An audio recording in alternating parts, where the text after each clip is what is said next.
Um tempo atrás aí nós começamos uma série e eu disse para vocês que a gente ia continuar ao longo do tempo, né? Então, a gente vai, esse sábado e o próximo, a gente vai finalizar a nossa série sobre a sétima igreja, a igreja de Laodiceia. Apocalipse 3, do verso 14 em diante. Ao anjo da igreja em Laodiceia escreve: essas coisas diz o Amém, a testemunha fiel e verdadeira, o princípio da criação de Deus. Conheço as tuas obras, que nem és frio nem quente. Quem dera fosses frio ou quente. Assim, porque és morno, e nem és quente nem frio, estou a ponto de vomitar-te da minha boca. Pois dizes, estou rico e abastado e não preciso de coisa alguma, mas nem sabes que tu és infeliz, sim, miserável, pobre, cego e nu. Aconselho-te que de mim compres ouro refinado pelo fogo, para te enriqueceres, vestiduras brancas para te vestires, a fim de que não seja manifesta a vergonha da tua nudez, e colírio, para ungires os olhos, a fim de que vejas. Eu repreendo e disciplino a quantos amo. Sê, pois, zeloso e arrepende-te. Bom, eu vou só recordar o que a gente já viu, o que nós já conversamos, o que nós já lemos. A carta de Jesus às 7 igrejas da Ásia, através de João, essas cartas, elas não só se aplicam a nós, cada uma dessas cartas, tanto como igreja, como particularmente a nossa vida, cada uma delas, mas elas também, quando elas são colocadas ao longo da história, elas fazem um sentido ainda mais profundo. O Apocalipse ele já começa com a pessoa de Jesus glorificado como um rei, né? E é muito bonito, você lê Apocalipse capítulo 1 em diante, já começa dizendo que o Apocalipse é a revelação do Senhor Jesus Cristo. E aí aparece o Senhor Jesus como um rei, um sumo sacerdote, uma figura celestial, e ele aparece andando no meio dos 7 castiçais, e o próprio Apocalipse diz que os 7 castiçais são as igrejas. Aí quando você coloca essas igrejas na história, você vê que faz todo sentido. Aquela primeira igreja, logo depois que Jesus morreu, a igreja cheia de fé, cheia de ânimo, onde os discípulos estavam presentes, a plenitude do Espírito, e depois como é que a história da igreja vai mudando. E a gente tem desde quando Jesus morreu até hoje, a história do cristianismo. E as 7 cartas, começando com Éfeso e terminando com Laodiceia, contam a história da igreja cristã, desde que ela surgiu, até a volta de Jesus. Então ela passa por nós e vai até a volta de Jesus, se Jesus não voltar no nosso tempo. Eu espero ter sido claro, tentei resumir um monte de coisa em pouco tempo, né?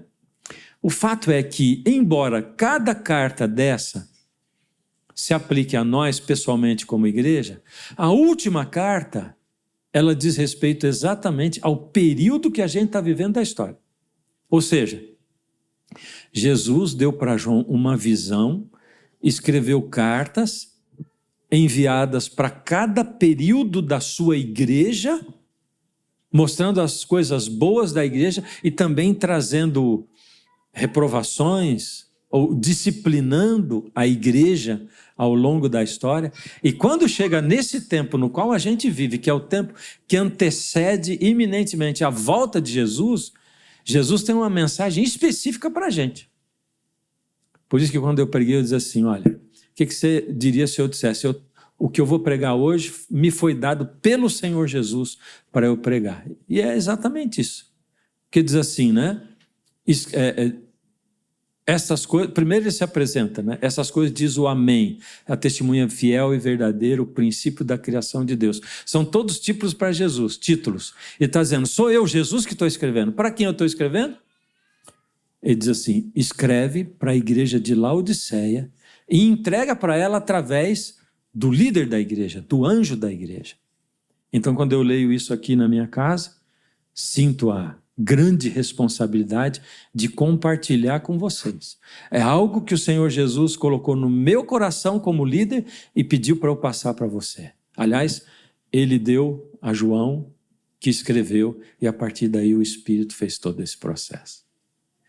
E a gente vai vendo que se encaixa direitinho mesmo para a nossa realidade. A primeira coisa que Jesus diz, ele fala assim, conheço as tuas obras, que nem és frio nem quente. Quem dera fosses frio ou quente.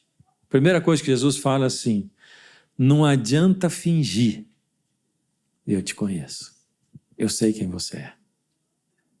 E essa é mesmo uma característica do cristianismo hoje, né? Viver de aparências, né? Um monte de gente que aparenta, a gente se preocupa muito com a aparência, não é?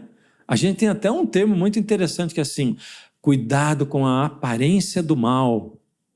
Não é? Eu aprendi, desde quando eu estudava teologia, assim, olha, você nunca dê carona para nenhuma irmã da igreja, pode ser o que for, estando só vocês dois. Ou vai ter mais gente, ou não dá carona, né? Porque você tem que evitar a aparência do mal, o que as pessoas vão dizer. Então, vê alguém na rua, está passando o pastor com a fulana de tal, dentro do carro dele, só os dois, né? Diz assim, opa, para onde que está indo o pastor com a fulana, né? A gente aprendeu isso. Então, é a chamada aparência do mal.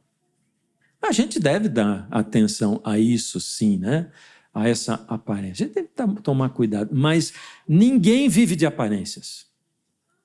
E o cristianismo morre de aparências quando a gente só aparenta aquilo que a gente não é. E aí estava uma das críticas severas de Jesus, né? Vocês, fariseus, hipócritas, vocês limpam o copo por fora, mas ele continua sujo por dentro. E agora Jesus olha para a gente e diz assim, eu te conheço, sei bem quem você é. E eu sei que você gosta de viver de aparências. Porque, na verdade, você não é quem você diz ser. E sabe, eu estou lendo um livro assim, fantástico, né? Fantástico. E ele fala assim, ele tá falando da dificuldade que tem o cristianismo de avançar, né? No meio de pessoas jovens ou das novas gerações, pessoas que pensam também, né? E essa dificuldade de ver o cristão e desejar a religião do cristão. Em geral, a gente costuma se achar melhor que os outros. Você já percebeu isso aí? A gente conversando, de repente diz assim, nossa, fulano morreu. Oh, meu pai estava fora da igreja. Espera aí, você que está dentro da igreja, morresse agora, está garantido já, tudo bem. Ele está fora, você está dentro, morreu, quem morreu fora morreu mesmo, quem está dentro está salvo, é isso? Né? Então a gente já se vê assim, né?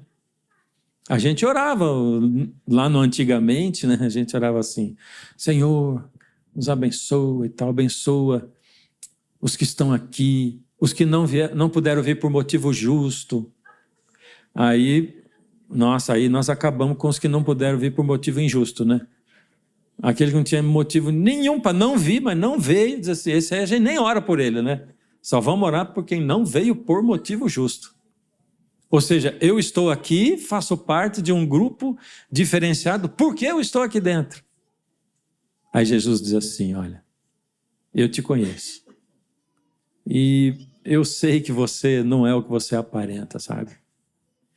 E o mundo não está querendo ser cristão porque o mundo não suporta gente que parece, mas não é. É isso.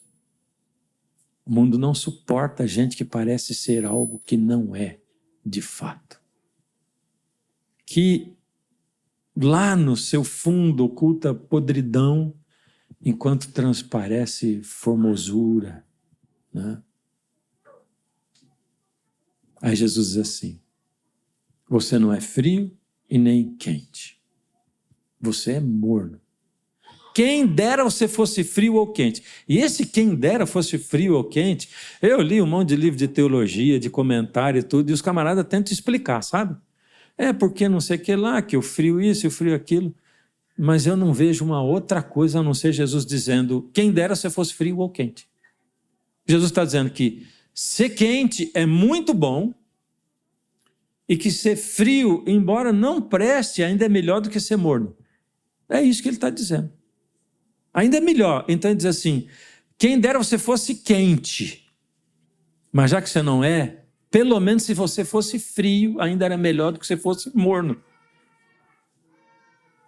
Porque o frio foi o filho que saiu da casa do pai e foi viver a vida do jeito que ele achava que tinha que viver. Ele rompeu com o pai.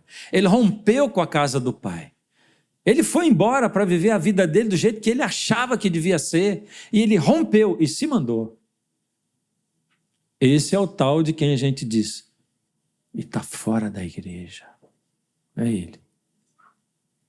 E eu fico pensando, por que Jesus diz assim: quem dera fosses frio ou quente?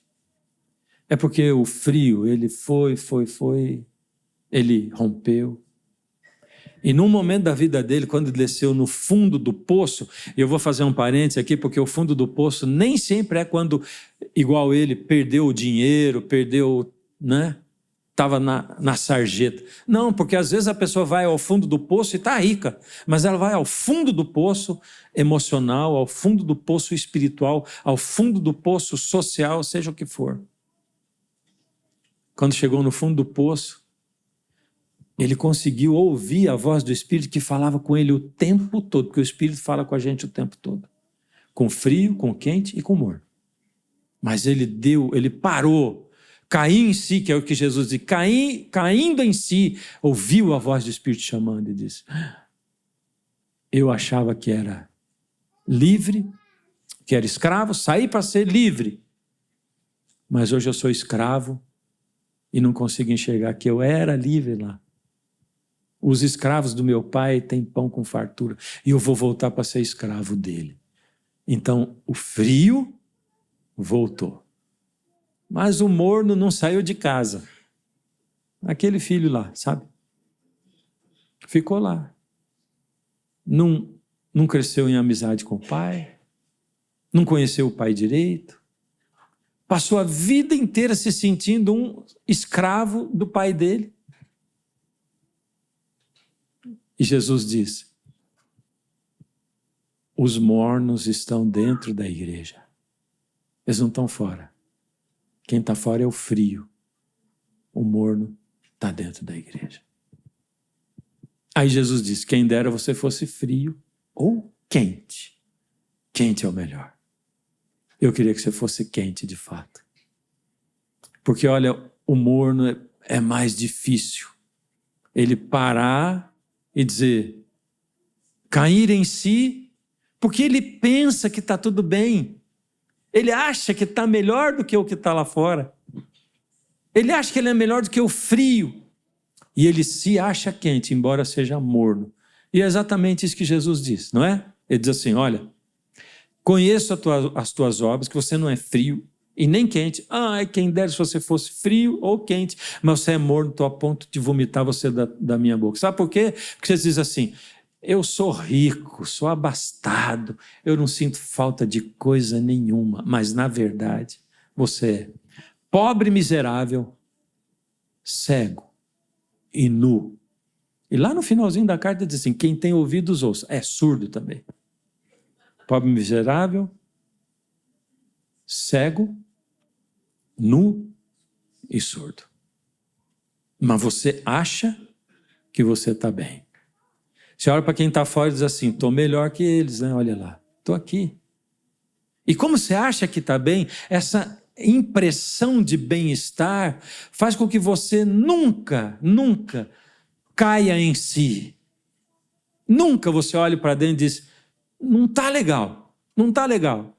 E você fica com essa sensação de satisfação e de bem-estar espiritual o tempo todo.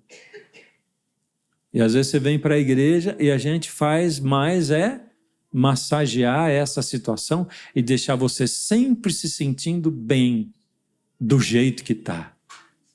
E não é o que a gente quer entregar para Jesus? Senhor, do jeito que está, não está bom?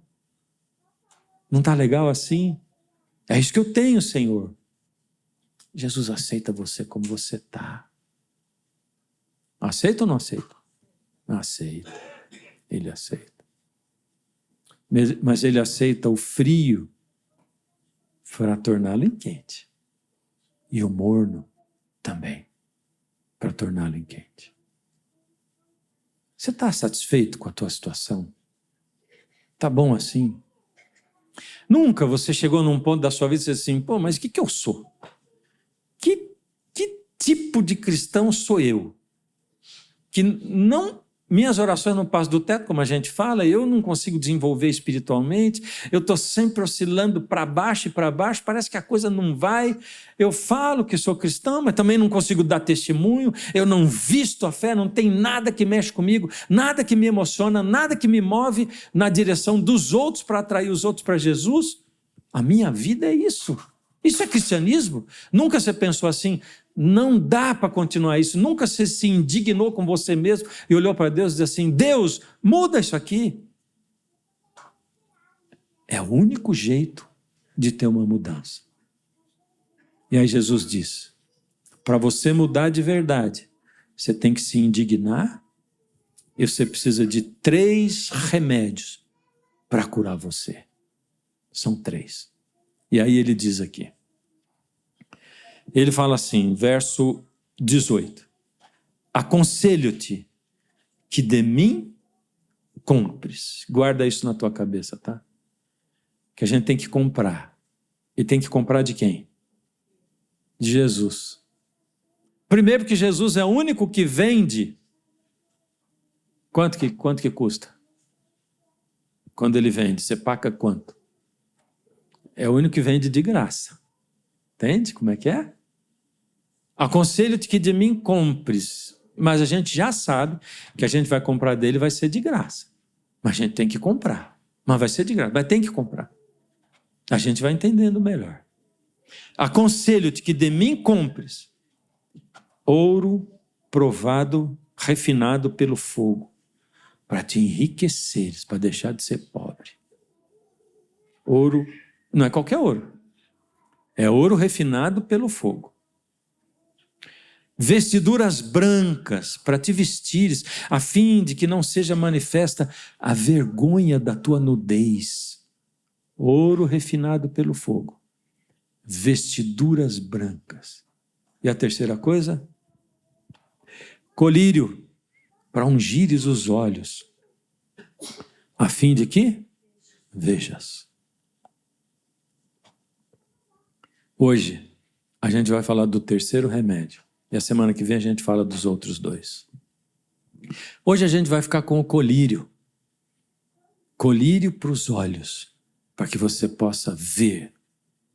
Aí, primeiro de tudo, é assim, você se sente cego? Se sente? Espiritualmente cego? O que é um cego espiritual? Não tem nada a ver com essa vista aqui, né? Tem nada a ver com isso aqui. Porque enxergar ou não enxergar não está em questão. O que está em questão mesmo é a visão espiritual.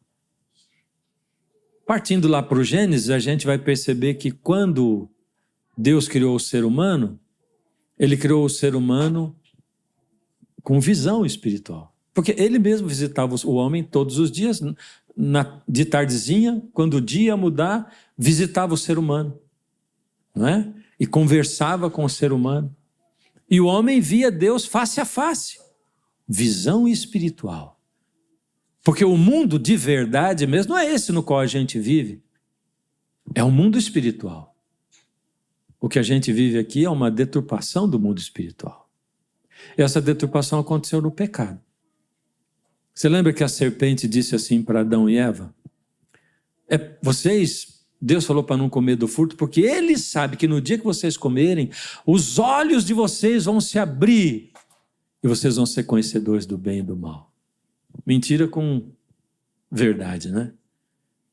Eles já conheciam o bem, mas não conheciam o mal de experimentar. E os olhos de vocês vão se abrir para o mal. Mas ela não disse que os olhos iam se fechar para o mundo espiritual e para o bem. E foi exatamente o que aconteceu. Comeram, perceberam, primeira coisa, que estavam o quê? Nus. Então, olha, a visão espiritual, ou a falta dela, mostra para a gente de que lado a gente está, primeiro. Porque quando eles perceberam que eles estavam nus, a glória de Deus tinha ido, é porque eles estavam enxergando o pecado. Mas a partir daí eles se tornaram cegos para o mundo espiritual. E a gente vive assim até hoje. Cego para o mundo espiritual. Em alguns lugares da Bíblia se abre a cortina, o véu que separa esse mundo do mundo espiritual. Em Jó, por exemplo. Lembra da história lá em Jó? Deus descreve Jó, era o Jó, o homem mais rico do Oriente, fala tanto de coisa que ele tinha, né? Aí, de repente, faz um parêntese. E o parêntese é, enquanto Jó estava vivendo aquela vida toda, o que estava acontecendo no mundo espiritual? Deus abre o véu e diz assim para a gente, o Jó não sabe de nada daquilo. Ele está cego, vivendo a vida dele. E Deus diz assim, no mundo espiritual estava acontecendo isso aqui, ó. Deus reuniu todos os seus filhos do universo. E Satanás foi lá. Primeiro, eles não estavam na terra, porque Deus pergunta para Satanás, de onde você vem? E diz, vem de rodear a terra e passear por ela. Se você chegar aqui agora e eu disser, de onde você está vindo? Você não vai dizer, venho de rodear a terra e passear por ela. Né? Todos nós estamos na terra, mas eu venho do planeta Terra. Então eles não estavam na terra, porque diz, eu venho de rodear a terra. Mas tem muito mais envolvido aí. Porque quando Deus diz assim, de onde você vem? Ele fala assim, eu estou vindo do meu domínio, a terra é meu domínio. Eu estou vindo do meu reino, porque o teu filho que você criou lá, deu para mim esse domínio. Adão deu para mim, então eu sou, é o meu domínio, eu sou o dominador. É de lá que eu venho. E Deus diz assim, você percebeu que lá no teu reino tem um cidadão do meu reino? O nome dele é Jó. Embora ele viva lá no meio daquela escuridão e podridão que você fez, ele escolheu ser cidadão do meu reino. E isso é profundo, gente. Porque a gente pode escolher, vivendo aqui, ser cidadão daquele reino lá. Está na nossa mão. Não interessa que a gente pise aqui. Não interessa que a gente ande na terra. Os nossos olhos podem estar nos céus. E daí em diante, a história fica assim. Durante muito tempo eu me recusei a ler Jó porque eu achava muito injusto. Deus fazer uma aposta com o diabo e tal, e o pobre coitado do Jó sofrendo um monte. Até tem um amigo meu que dizia assim, era uma frase dele, né? Na luta entre as ostras, entre as pedras e o mar, quem sofre são as ostras. E é mesmo, você vê lá, Deus, o diabo e o pobrezinho do Jó, lá no meio, né? Acontece uma tragédia na vida do Jó. E eu pensava, não é justo. Levou anos para eu descobrir que todo dia, quando eu acordo, Satanás vai diante de Deus e ele diz assim, eu aposto com você que hoje eu derroto o Fernando. E Deus diz assim, eu pago a aposta com o preço do meu sangue e ele vai ser fiel. Você entende isso? Que no meio do grande conflito nós estamos lá. E Paulo diz assim, porque nós somos palco para o universo. Do mesmo jeito que você olha para a história de Jó como se estivesse num palco e a gente assistindo e ele não sabe nada do que está acontecendo por trás, está o universo inteiro assistindo a nossa vida sem que a gente saiba exatamente do que está acontecendo por trás. Porque somos cegos espirituais. A boa notícia é que nós não temos que continuar cegos. A melhor notícia é que Jesus nos chama para comprarmos o colírio que nos devolve visão espiritual. Que colírio é esse? Aconselho-te que de mim compres. Abre a tua Bíblia em Lucas 3. Lucas 3 está ali uma história que eu amo. Aliás, é Lucas 2, tá? Eu estou lembrando que no primeiro culto eu disse 3, abri e estava no 2. Lucas 2, 25 em diante. Essa história é a história do velhinho Simeão. Havia em Jerusalém um homem chamado Simeão. Ele era um homem justo, piedoso, esperava a consolação de Israel. O que será essa consolação de Israel? O texto vai dizer. E o Espírito Santo estava sobre ele. Revelara-lhe o Espírito Santo que não passaria pela morte antes de ver o Cristo do Senhor. Opa, a consolação que ele esperava era ver o Cristo, o Messias. Era isso que ele esperava. Movido pelo Espírito, foi ao templo. E quando os pais trouxeram o menino Jesus para fazer com ele o que a lei ordenava, Simeão tomou o menino nos braços e louvou a Deus dizendo: agora, pois, Senhor, podes despedir em paz o teu servo, segundo a tua palavra, porque os meus olhos já viram a tua salvação, a qual preparaste diante de todos os povos, luz para a revelação aos gentios e para a glória do teu povo Israel. E estavam o pai e a mãe do menino admirados do que dele se dizia. Então está aqui o velhinho Simeão, Deus diz para ele: você não vai morrer sem antes ver o Messias. E ele esperava, a palavra diz que ele esperava com força, com vontade, o Messias. E olha, a nossa história se funde, porque eles estavam esperando há 4.000 anos o Messias. Jesus vem, e antes de Jesus ir embora, ele diz assim: virei outra vez. E estamos nós aqui 2.000 anos esperando o Messias de novo. Né? É assim. Deus gosta de deixar a gente esperando. Porque ele sabe que a gente não sabe quando, o dia e nem a hora. Ele diz: fique preparado. Você não sabe o dia e nem a hora. Então, ele espera. E eu queria perguntar para você: como é que você espera a vinda de Jesus? Você tem anseio? Pensa nisso. Ou passa na tua cabeça de vez em quando. Você já diz: isso aqui, nós vamos viver aqui por muito tempo. Interessante, né? Meu avô não botou filho para estudar faculdade, disse que não ia dar tempo, ia ser dinheiro jogado fora. Jesus ia voltar antes. Tem o fato que ele era pobre também, não dava para botar para estudar. Os pioneiros dessa igreja achavam que Jesus ia voltar no tempo deles. Paulo achava que Jesus ia voltar no tempo dele, os discípulos também. Olha como ele descreve em Tessalonicenses: depois nós, os que estivermos vivos, seremos juntamente com ele transformados num piscar de olhos. Nós somos a primeira geração que pensa que Jesus vai voltar na outra geração. As gerações anteriores achavam que Jesus ia voltar na geração deles. A gente acha que Jesus volta na próxima. E diz assim: quando as pessoas estiverem satisfeitas com a sua vida, quando estiver falando de paz, eu venho como um ladrão. Isso diz alguma coisa para mim, né? Como é que você espera a volta de Jesus? Simeão aguardava a manifestação do Messias ardentemente. E aí Deus diz para ele: você não vai morrer sem antes ver o Messias. Então, um dia, está lá o pessoal no templo, como sempre, os pais trazendo seus filhos primogênitos para serem apresentados no templo.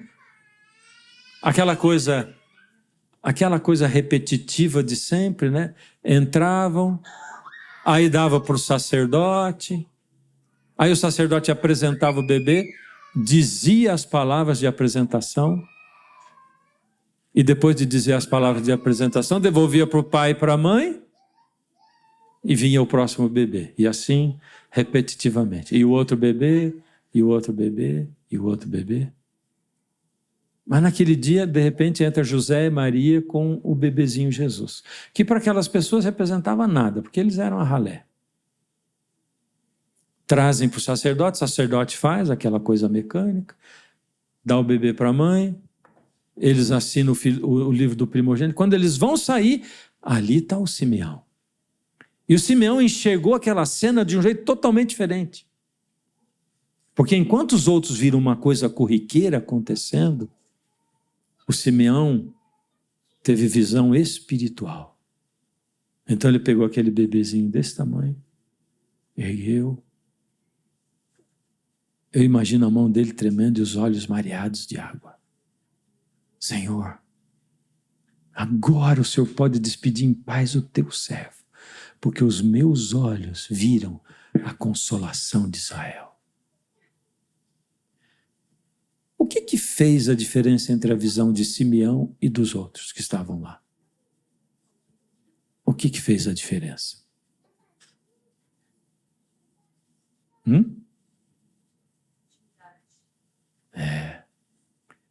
É o colírio, sim.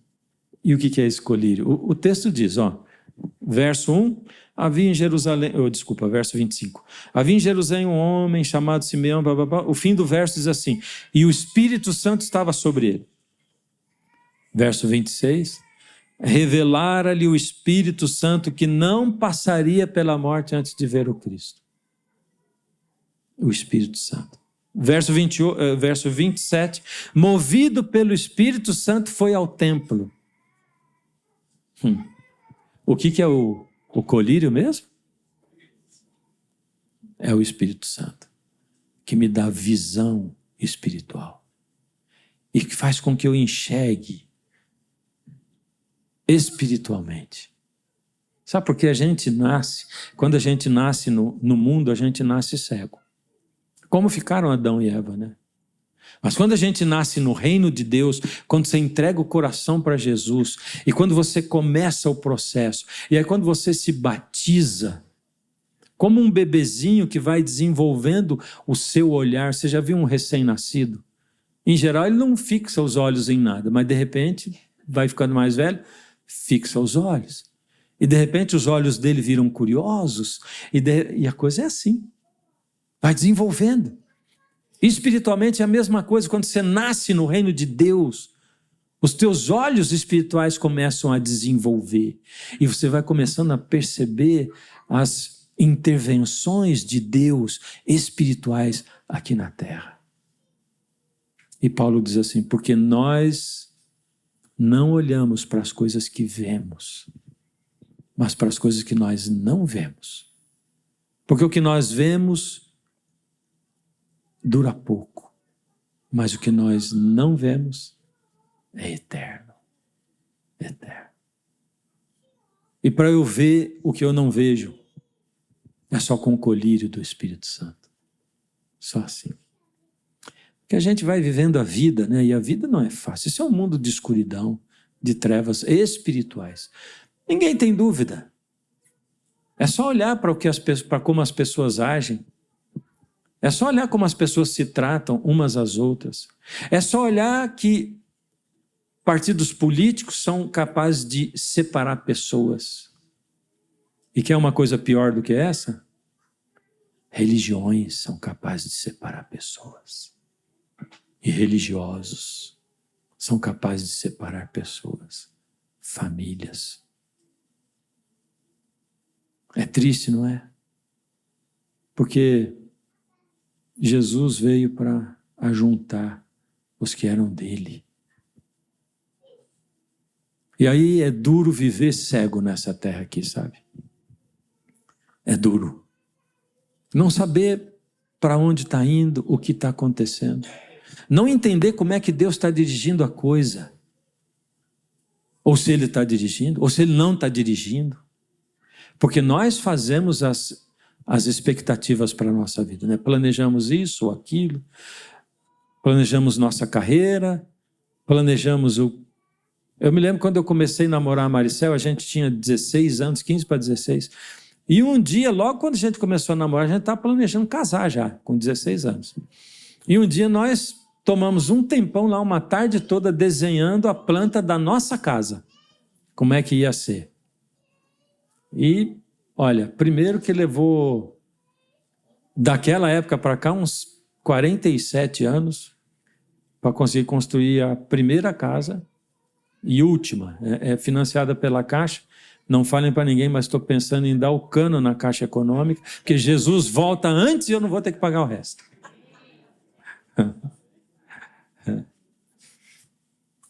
E a casa não tem nada a ver com aquilo que a gente desenhou lá, viu? Não tem nada a ver, porque a coisa vai mudando. E podia ser que não tivesse também casa, né? Que a gente ia morar de aluguel. Podia ser que eu tivesse... naquela época eu não planejava ser pastor. Eu planejava ser psicólogo. Bom, até que vai, né? Mas o que a gente planeja nem sempre é o que acontece, né? E quando a gente não tem olhos espirituais, a gente tem olhos carnais. E aí, os meus olhos estão muito fixados na minha carreira, no meu crescimento financeiro, no meu desenvolvimento intelectual, em todas essas coisas, né? E eu começo a me comparar com os outros também, né? Porque quando os olhos terrenos, eles dominam, o que os outros fazem melhor do que eu, fazem muito mal para mim. Né? Porque talvez se eu vivesse a minha vida de sempre, sem nunca saber que o outro que cresceu comigo, ele está muito melhor de vida, talvez eu fosse mais feliz do que saber, porque é muito mais fácil você arrumar gente que chore com você do que gente que ria com você. E muitas vezes o teu sucesso é um estrago na vida do outro. Você contar todo dia uma novidade, uma coisa boa que aconteceu com você, faz com que as pessoas comecem a ter raiva. Mas que menina é essa? Enxerida. Fica só contando essas coisas aí e tal.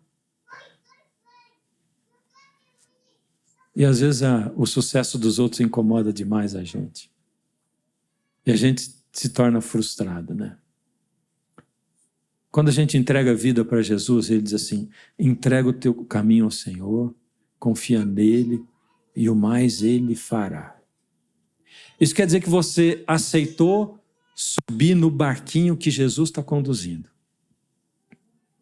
Ele está conduzindo e você está no barquinho. Mas sabe, o barquinho que ele conduz, embora quando sai do porto, você diz assim, que maravilha, eu estou no barquinho que Jesus está conduzindo. Até armar tempestade. Até você ver que você está indo para uma cachoeira, que você vai cair e que Jesus está no barquinho, você também. Que foi o que aconteceu com os discípulos que estavam no barco, Jesus dormiu e a tempestade veio, e a tempestade estava engolindo todo mundo e ele não acordava. E aí o desespero bateu. Porque quando você não tem visão espiritual, você não consegue ver que Jesus continua dirigindo. Mesmo que pareça que ele está dormindo, mesmo que pareça que ele não está presente, ou mesmo que pareça que o barquinho esteja tomando um rumo errado, que é o que parece muitas vezes. E aí o que sobra, quando não tem visão espiritual, é frustração. Puxa, eu planejei ser isso, é só aquilo. Puxa, eu planejei ter esse nível, mas eu tenho esse. E tem mais, né? A doença que veio, a traição, a separação. E a gente monta frustração em cima de frustração. Porque a gente não consegue enxergar Jesus dirigindo. Senhor, mas eu pedi tanto para o Senhor me mostrar o caminho, e o Senhor não mostrou, eu fiquei que nem cego, batendo a cara na porta, eu bati nessa porta, não se abriu, bati naquela, não se abriu, nenhuma porta se abre. Aí a visão espiritual diz assim, quantas portas foram? 6. Está faltando ainda umas 4, não está? Tá, mas eu cansei. Se a porta 10ª estiver aberta, não é sinal de que foi aquela que eu abri? Visão espiritual é essa percepção, sabe? Não é a percepção de todas as que não se abriram. É a percepção daquela que se abriu depois que as 9 se fecharam. Isso é visão espiritual. Visão espiritual é: o que eu tenho para aprender com isso, Senhor? O que eu tenho para aprender? Com tanto sofrimento, com tanta dor, com tanta frustração, o que eu tenho para aprender? Visão espiritual é quando um ser humano que você nunca viu na vida, de repente, senta do teu lado no ônibus. Ou atende você no caixa do supermercado. E você fala com ele e ainda está bravo. É mal educado. E aí, de repente, opa, por que será que essa pessoa está triste? Deus me colocou aqui para iluminar a vida dela. Estou triste também, Senhor, mas me dá força para eu tocar esse coração. Visão espiritual é quando muitas e muitas vezes você cego, sem enxergar, sem sentir nada. Você olha para cima e diz: Senhor, estou desesperado. Faz algo por mim. E lá de cima cai uma gotinha de colírio. E de repente os olhos se abrem. E você consegue enxergar Deus guiando você naquele caminho tortuoso. Aonde eu consigo visão espiritual? Aonde eu consigo esse Espírito Santo que me dá visão, que me impede de ser cego andando nesse mundo? Jesus diz: aconselho-te que de mim compres. Então, como eu digo sempre, você pode estudar qualquer assunto da Bíblia, ele vai acabar convergindo para um único tema, que é comunhão. Se aproximar de Jesus, segurar na mão dele e não largar mais. Eu sou a videira e você é o ramo. Fica unido a mim assim, nessa união orgânica, como uma videira e o seu ramo. E aí você vai produzir muito fruto, muito fruto. O fruto é esse todo que a gente pensa, né? O fruto do Espírito. Tanta coisa boa que pode brotar da vida da gente. Ao invés da impaciência, paciência. Ao invés do desamor, amor. Ao invés do ódio, compaixão. Ao invés da guerra, a paz, a reconciliação. Ao invés do não perdão, o perdão. Então, quando eu vou a Jesus, não tenha medo, não tenha dúvida. Aquela oração que você faz enquanto lava a louça, Ele está ouvindo. Se você chora, se você reclama, se você xinga, não interessa. Outros já xingaram, Ele não está ligando para isso. Você está falando com Ele, não está? Ele está ouvindo. Aquela que você faz enquanto você dirige. Aquela que você faz quando você, desesperado, parou para sentar no banco de uma praça, sabe? E você disse assim: estou aqui, Senhor, porque eu não sei para onde ir mais, o que fazer, não tenho cara para voltar para casa. A que você faz no teu quarto, sozinho. Ele ouve. E aí você consegue uma gota de colírio. E a outra vez que você fala com ele é outra gota. E a outra vez é outra gota. De repente você tem um frasquinho assim de colírio. Ó. E de repente assim. E de repente você nunca mais precisa ficar cego espiritualmente. Porque ele diz assim: eu vou para o meu Pai, mas eu vou deixar para vocês o Consolador, o Confortador. E Ele vai abrir os olhos de vocês. Compre de mim. Eu vendo para você de graça. É só estar junto de mim. Eu te garanto. Não dá para viver essa vida assim, cego, gente. Não dá. Então o que Deus espera de você hoje é uma sincera indignação consigo mesmo. Preciso de uma mudança. Não tem força, não interessa. Ele é quem dá força. Não tem vontade, não interessa. Ele dá vontade também. Ele diz, eu posso operar em você o querer e o fazer.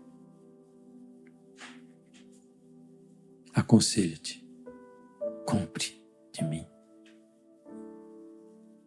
Senhor Deus, obrigado porque o Senhor, Pai, olha para nós enquanto a gente anda nesse mundo cegos, tateando por aqui, por ali.